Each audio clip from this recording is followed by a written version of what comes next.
चलिए आज का सेशन शुरू करते हैं। ठीक है, सबसे पहले आपने स्क्रीन पे देखा, लिखा है बीएससी में बच्चों की बैक क्यों लगती है। अच्छा, जो बच्चे नए हैं, सेमेस्टर 1 के स्टूडेंट हैं, ठीक है, और जो 3rd 5th में है, ये आप सभी के लिए स्टूडेंट सेशन इंपॉर्टेंट होने वाला है, जिन सभी का बैक लगा हुआ है किसी कारणवश 3rd सेमेस्टर में या 5th सेमेस्टर में, या फिर जिनको एग्जामेटेड वगैरह पेपर देने हैं या इंप्रूवमेंट फॉर्म भरना है और इंप्रूवमेंट का पेपर देना है। ठीक है, मैं बीएससी की टोटल बात कर रहा हूँ। यहाँ पे आपको चीज़ें बहुत अच्छी तरीके से समझ में आने वाली हैं। और आखिरकार ऐसा क्यों है कि मेजॉरिटी में बच्चा बैक खाता है, वो भी बीएससी में ही, और जो फर्स्ट सेमेस्टर में बच्चे आते हैं उनको इस चीज़ की जानकारी नहीं होती है। तो फर्स्ट सेमेस्टर वालों का सवाल ये नहीं होना चाहिए पहला कि बीएससी में बच्चों की बैक क्यों लगती है। सवाल आपका ये होना चाहिए कि बैक होता क्या है, व्हाट इज़ बैक। देखिए, 3rd सेमेस्टर और 5th सेमेस्टर वाले स्टूडेंट्स, आपका बैक पेपर निकलवाने के लिए मेरे पास में कई समाधान है, कंटेंट है जो मैं आपको प्रोवाइड करूँगा, और वो कंटेंट आपको मैं फ्री प्रोवाइड करूँगा, जिससे आपका बैक पेपर निकल जाएगा। ठीक है, क्या होगा, बैक पेपर निकल जाएगा, और अगर आपको इम्प्रूवमेंट देना तो वो भी उसमें भी आपको हेल्प करेगा। ठीक है, 3rd सेमेस्टर और 5th सेमेस्टर को जिनको देना है, या फिर फर्स्ट का भी जिनको देना हो, तो मुझे बताइएगा। ठीक है, डिस्क्रिप्शन बॉक्स में मैसेज कर दीजिएगा। ठीक है भैया, हमको बैक देना है, इस पेपर का देना है, और आई नीड कंटेंट। ठीक है, कोई भी पार्टिकुलर पेपर हो। तो चलिए फर्स्ट सेमेस्टर पे आते हैं। बैक होता क्या है। देखिए, जब हम लोग 11th 12th में होते हैं, स्कूल में होते हैं, आप लोग थे, तो आप लोगों का वहाँ पे बैक नहीं चलता, वहाँ पे चलता क्या है, फेल। आपका एक शब्द चलता है जिसको क्या बोलते हैं, फेल। ठीक है, क्या चलता है हमारा, फेल। अच्छा, फेल वर्सेस जो हमारा बैक होता है, इसमें बहुत अंतर होता है। फेल में क्या होता है, जब आप किसी भी क्लास में फेल हो जाते हैं तो आप नेक्स्ट क्लास में प्रमोट नहीं होते। लेकिन यहाँ क्या होता है, अगर आपका बैक लग गया है तो आप नेक्स्ट सेमेस्टर में भी प्रमोट होंगे। तो भैया नेक्स्ट सेमेस्टर में अगर प्रमोट हो गए तो इसमें बैक लग गया तो फिर कैसे जा सकते हैं नेक्स्ट सेमेस्टर में, मैंने ये सेमेस्टर तो पास ही नहीं कर पाया हूँ। तो उन्हीं सारे मुद्दों पे डिटेल में बात करेंगे। ठीक है, सबसे पहला बैक आपको पता चल गया होता क्या है। ठीक है, बैक क्या होता है, आपने एग्ज़ाम दिया, आपका जो पार्टिकुलर थ्योरी मार्क्स में पूछा गया, थ्योरी अगर आपका हुआ 75 का मार्क्स हुआ ना, और 25 का आपका इंटरनल होता है।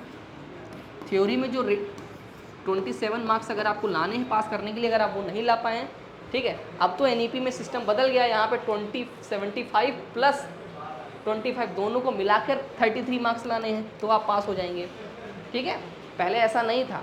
तो न्यू एजुकेशन पॉलिसी में बैक लगता ही नहीं है, पता नहीं आप लोग लगा कैसे लेते हो बैक में। तो ठीक है, ये चीज़ें हो गई। और बात करेंगे लगती क्यों है। लगती वो इसलिए क्योंकि बच्चे क्या करते हैं, कैसे पास करो वाली किताबों के सहारे रहते हैं अधिकतम बच्चे। ठीक है, दूसरी चीज़, मार्केट में जो कंटेंट आपको अवेलेबल है वो सही चूज़ नहीं कर पाते हैं। कंटेंट आपने सही चूज़ नहीं कर पाया, जो आप जो पढ़ाई कर रहे हो ना, स्टडी कर रहे हो, उसको हल्के में कर रहे हो, मतलब टाइम नहीं दे रहे हो, डेली 2 घंटा 1 घंटा नहीं पढ़ रहे हो, बिल्कुल लास्ट में जाके पढ़ रहे हो।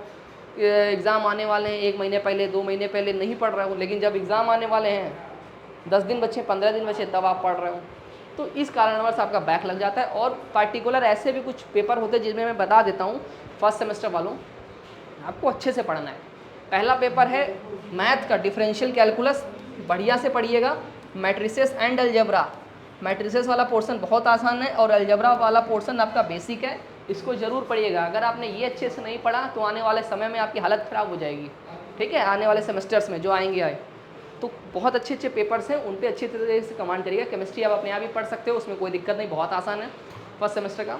ठीक है, अच्छा, जिनके पास में जूलॉजी और बॉटनी है, तो बॉटनी वाला आपका पेपर है वो भी थ्योरी है, वो भी ठीक है।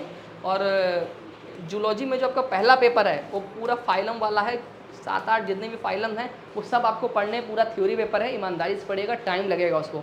एक एक फाइलम में कितने करे ऑर्गेनिज्म होते हैं, कौन कौन से किसके कैरेक्टरिस्टिक्स होती हैं, ठीक है, उसका जीन सब कुछ पढ़ना है आपको। तो वो डिटेल पेपर है। उसके बाद में जो दूसरा पेपर है ना जूलॉजी में, पेपर 2 एवोल्यूशनरी बायोलॉजी, वो पेपर अच्छा है, वो समझ में भी आएगा, इंटरेस्टिंग पेपर है। तो ये मैं सारी चीज़ें आपको बता रहा हूँ। अच्छा, अगर आप शुरुआत से पढ़ते चलेंगे कोई दिक्कत नहीं होने वाली, सेशन पूरा देखिएगा, समझ में सारी चीज़ें आएंगी। ठीक है, क्या बैक से डरना चाहिए, सवाल हमारा ये है, क्या हमको बैक से डरना चाहिए? नहीं, डरने की क्या बात है यार, डरने क्यों चाहिए, हमें नहीं डरना चाहिए, कोई ज़रूरत नहीं है डरने की। इस सेमेस्टर में मान लीजिए बैक आ गया, मान लीजिए फर्स्ट सेमेस्टर में है, फर्स्ट सेमेस्टर में आपका बैक आ गया, खा गया बैक, नहीं समझ में आया, नहीं से समझाया गया, लेकिन सही से नहीं पढ़ रहे हो, सेमेस्टर में बैक लग गया, तो टेंशन किस बात की है, फर्स्ट सेमेस्टर में बैक आ गया है ना। अच्छा, किस सेमेस्टर में बैक नहीं लगना चाहिए वो भी बताता हूँ। फर्स्ट सेमेस्टर में बैक आ जाए कोई दिक्कत नहीं, सेकेंड सेमेस्टर में चले जाओगे। जब थर्ड सेमेस्टर में आप आओगे, थर्ड सेमेस्टर में, तो आपको थर्ड सेमेस्टर के पेपर देने हैं, और जिस सेमेस्टर में फर्स्ट सेमेस्टर में बैक का लगा हुआ, जिस पेपर में लगा हुआ उसका आपको पेपर देना है। तो मतलब प्रमोट हो जाओगे आप, पास नहीं हो रहे लेकिन प्रमोट हो जाओगे। नेक्स्ट सेमेस्टर में प्रमोट होते चले जाओगे, बैक खाते जाओगे, प्रमोट होते चले जाओगे, बैक खाते जाओगे, प्रमोट होते चले जाओगे। लेकिन अगर आप जब थर्ड ईयर में पहुंच जाएंगे, क्या पहुंच गए आप थर्ड ईयर में, अगर आपने फिफ्थ सेमेस्टर में बैक ले ली, मान लीजिए आपके किसी भी पेपर में बैक आ गई, ठीक है, और आपका सिक्स सेमेस्टर के बाद में ओवर हो जाएगा, ग्रेजुएशन आपका डिग्री ओवर हो जाएगा अगर आप 4 साल का नहीं कर रहे हैं तो, ठीक है। उसके बाद में अब आपको क्लियर करने के लिए अभी क्या होता है, अगर आपका ऑड सेमेस्टर में बैक लाया है, मतलब फर्स्ट में बैक आया तो आपको थर्ड में पेपर देना है, थर्ड में आया है तो फिफ्थ में देना है, ठीक है। जब फिफ्थ में बैक ही आ जाएगा तो 7 सेमेस्टर तो है नहीं आपका, तो क्या करोगे, आपका ईयर बैक हो जाएगा। अब लखनऊ विश्वविद्यालय एक न्यू पॉलिसी भी ला रही है जिसमें बच्चों का ईयर बैक हो वो रोक सके, ठीक है। तो इस पर समय चल रहा है अभी डिबेट, मतलब पॉलिसी बन रही है लेकिन अभी लागू नहीं हुई है, इस बात को थोड़ा ध्यान दीजिएगा, ठीक है। तो मतलब बैक आप पहले साल दूसरे साल तक खाओ, लेकिन तीसरे साल में बैक खाने की कोई ज़रूरत नहीं है। कंटेंट अच्छा तरीके से जो कुछ पढ़ाया जा रहा है आपको उस ईमानदारी से पढ़ेगा, कोई दिक्कत नहीं आने वाली है, ठीक है। आगे चलते हैं, ठीक है। अच्छा, बैक लगने के बाद में कैसे पढ़ना चाहिए, सबसे इंपॉर्टेंट सवाल ये है कि बैक अगर मान लीजिए हमारी बीएससी में किसी भी सब्जेक्ट में आ गई है, किसी भी पेपर में पार्टिकुलर आ गई, मैं आपको लिखित अभी दे रहा हूँ, आपकी बैक किस किस में आई होगी। देखो, अगर सेमेस्टर 1 की मैं बात करूँ तो आपकी डिफरेंशियल में बैक आ सकती है, अलजेब्रा में बैक आ सकती है, ठीक है। लेकिन अलजेब्रा में आएगी नहीं क्योंकि आपको मैट्रिक्सेस वाला है, वो क्वेश्चन वो आपको पास करवा देगा, ठीक है, उसमें बैक आने की चांसेस नहीं है। और डिफरेंशियल में आ सकती है। उसके बाद मैं फिजिक्स की बात करूँ, फर्स्ट सेमेस्टर में मैकेनिक्स एंड वेव मोशन और ऑप्टिक्स किसी में बैक नहीं आएगी, दोनों क्लियर हो जाओगे। केमिस्ट्री में भी बैक नहीं आएगी, ठीक है।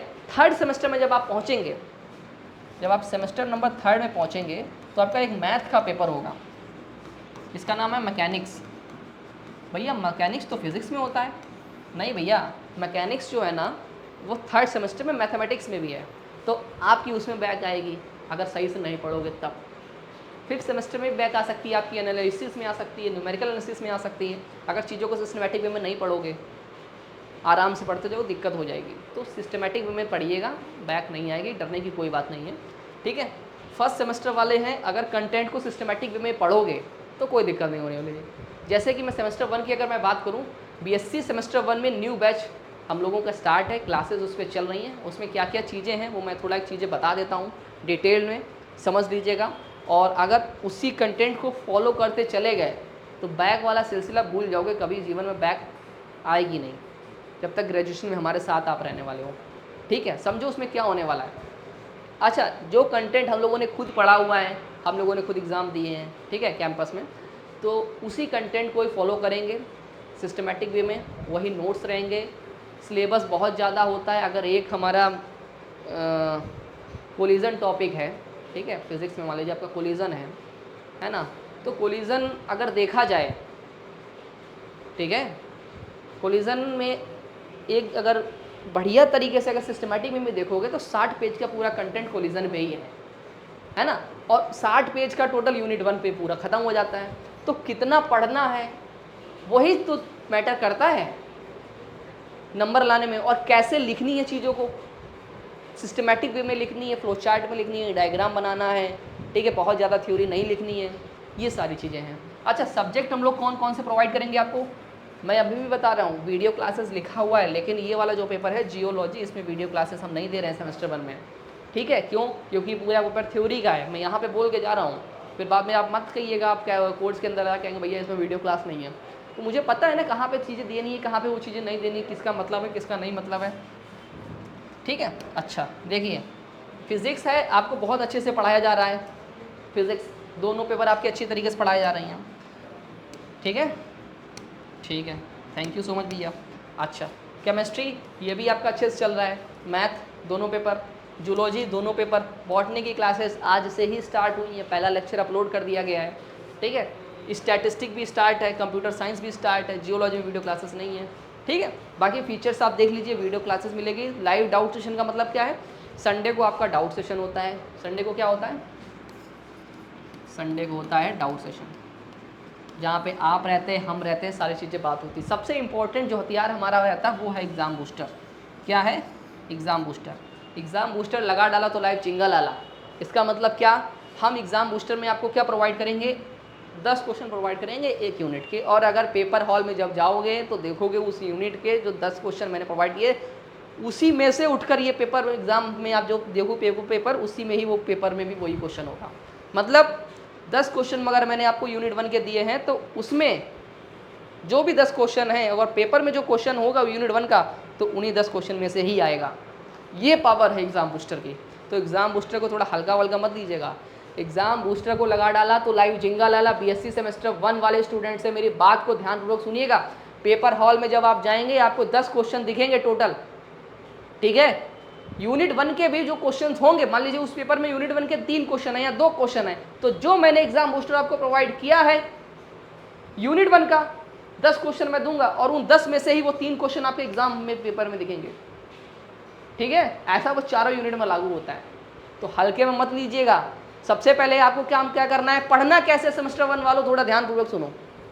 सबसे पहला वीडियो क्लास देखना है, भैया देख लिया। दूसरी बात, दूसरे नंबर पे जो पढ़ने वाले बच्चे धुआंधार वाले हैं, एक जो मीडियम वाले हैं और जो तो कुत्ते ही नहीं है, वो समझो।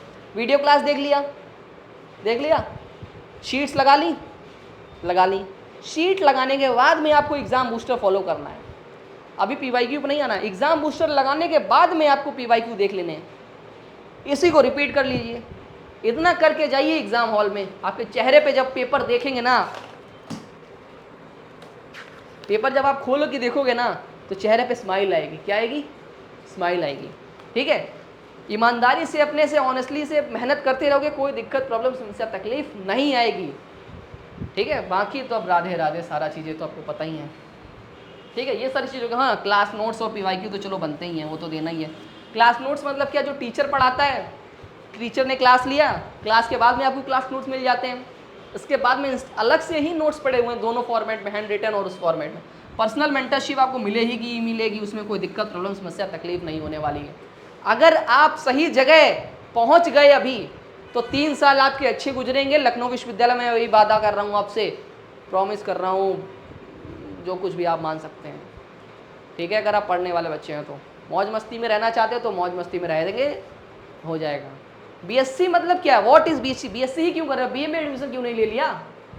बीएससी जनाब आपको मेहनत करना सिखाता है यहाँ 3 साल, ठीक है। ये आप कोई और कोर्स में अगर आप एडमिशन लोगे, ठीक है, तो चीज़ें आपकी सिस्टमेटिक वे में निकल जाएंगी। लेकिन यहाँ पे आपको थोड़ा तपना पड़ेगा, रेगुलरिटी से पढ़ना पड़ेगा, प्रैक्टिकल की क्लासेस करनी पड़ेगी, 3 घंटे खड़ा होना पड़ेगा लैब में। यार ऐसे नहीं हो जाता बीएससी। अगर कैंपस में पढ़ रहे हो, किसी एफिलिएटेड कॉलेज में पढ़ रहे हो जहाँ ईमानदारी से चीज़ें होती हैं, मुझे पता है यार कितना होता है। और मैं ये भी देखता हूँ कई और लोग भी हैं बीएससी कर रहे हो, भैया क्या कर रहे हो, बीएससी कर रहे हो, हल्के में लेते हैं बीएससी, क्योंकि उन्होंने वो तपा नहीं होता, उन्होंने वो दर्द नहीं देखा होता एक बीएससी वाले स्टूडेंट का, तो जनाब इस समय आप देख रहे हो। और जो मैं देख चुका हूँ, मुझे पता है किस लेवल की मेहनत करनी पड़ती है, उस स्टूडेंट पे कितना प्रेशर पड़ता है जब 6 पेपर होते हैं, 5 पेपर होते हैं। अभी तो न्यू एजुकेशन पॉलिसी आ गई, उसने आपको काफ़ी आराम दे दिया है, समझ रहे हो। टोटल इंटरनल और एक्सटर्नल मिला के 100 मार्क्स में आपको 33 लाने हैं। यहाँ पहले क्या होता था, इंटरनल में अलग और एक्सटर्नल में अलग पास करना पड़ता था, समझ रहे हो। तो चीज़ों को ईमानदारी से करोगे, रेगुलरिटी से करोगे। हमारा एग्जाम बूस्टर का शेड्यूल भी आ चुका है, ठीक है, जो कि 1 अक्टूबर से स्टार्ट होने वाला है ना, और नवंबर तक जाएगा एंड में। तो सिस्टमेटिक वे में अगर उसके साथ भी चलते रहोगे तो भी कोई दिक्कत नहीं होगी, ठीक है। इस वीडियो में इतना ही है, बाकी और कोई डाउट आपका हो तो मुझे बताइएगा। मिलते हैं नेक्स्ट वीडियो में, तब तक आप सब लोग अपना ध्यान रखिएगा, ईमानदारी से पढ़ते रहिएगा, है ना। टेक केयर, बाय, जय हिंद।